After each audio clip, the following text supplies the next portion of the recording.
Topic के साथ हैं आपके साथ।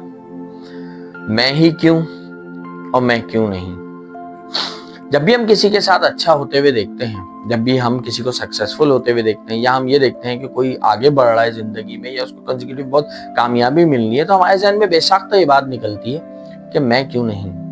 लेकिन इसके बरक्स अगर हमारे साथ कुछ बुरा होता है या कोई ऐसी चीज होती है कि जो हमें नहीं पसंद है, या हमें वो रास्ते नहीं मिलते, या हमें वो सक्सेस नहीं मिलती, तो हमारे जहन में पहले ही सवाल आता है कि मैं क्यों। तो ऐसा क्यों है? क्या है हमारी साइकोलॉजी बन चुकी है? चले मैं आज आपको एक रियल वाकया सुनाता हूँ जी, आर्थर एश का।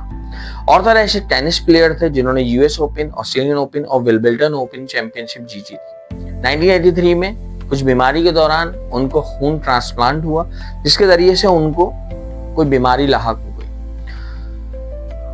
पूरी दुनिया में उनके बहुत डाई हार्ट फैन मौजूद थे जो उनको डेली बेसिस पे खत भी लिखते थे और उनसे अपनी चाहत का इजहार करते थे। उन्हीं में से एक खत आर्थर एश को मिला जिसमें लिखा हुआ था कि आपको कैसा लग रहा है कि आपको इस बीमारी के लिए आपके रब ने चुना।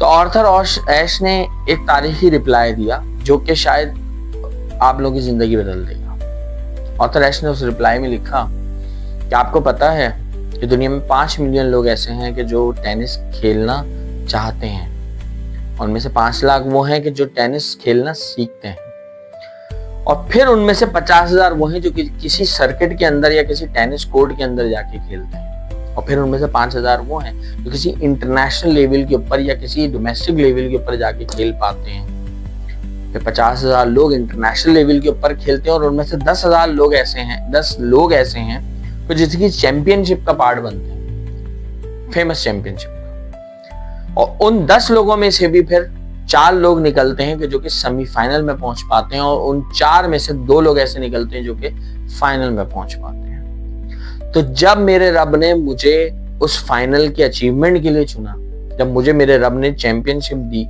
तब मैंने अपने रब से सवाल नहीं करा कि मैं क्यों। क्या ये चीज हमारे लिए जिंदगी बदलने के लिए काफी नहीं है? क्या उनका ये रिप्लाई कितना बड़ा रिप्लाई था? आज हम तो ऐसा नहीं सोचते। क्या आपको नहीं लगता कि जो जिंदगी आप जी रहे हैं वो दुनिया में कहीं ना कहीं किसी का ख्वाब हो सकती है? जो जिंदगी हम अपनी डेली लाइफ में जो अचीवमेंट्स कर रहे हैं, या डेली लाइफ में हमें जो रिसोर्सेज मौजूद है हमारे पास, या डेली लाइफ में जो आसाइशें हमारे पास मौजूद है, या लग्जरीज जो हम अवेल कर रहे हैं, क्या वो किसी का ख्वाब नहीं है दुनिया में? जी हाँ, अगर हम ऐसा सोचे तो हमारे अंदर शुक्रगुजारी आएगी। चले आज इस वर्ड को थोड़ा सा चेंज करते हैं। जहां पर हम बोलते हैं कि मैं क्यों नहीं, वहां पर हम ये बोलें कि हाँ, अगर कोई गम या तकलीफ आ रही है तो मैं क्यों नहीं। क्या मुझे क्यों नहीं आजमा रहा मेरा रब? गॉड मुझे क्यों नहीं आजमा रहा? क्योंकि आज अगर वो आजमाएगा तो कल मुझे उससे डबल देगा।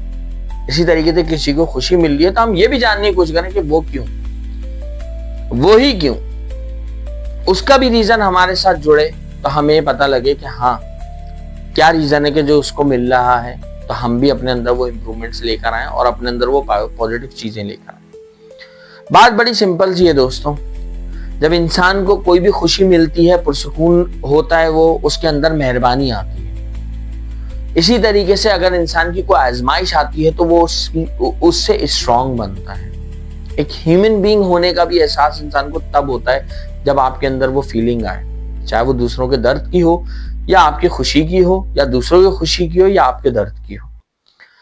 फिर इसी तरीके से नाकामियां जो है वो आपके अंदर हम्बलनेस लेकर आती हैं। नाकामियां आपके अंदर वो ठहराव लेकर आती हैं जिससे आपको अपने अंदर झांकने का मौका मिले।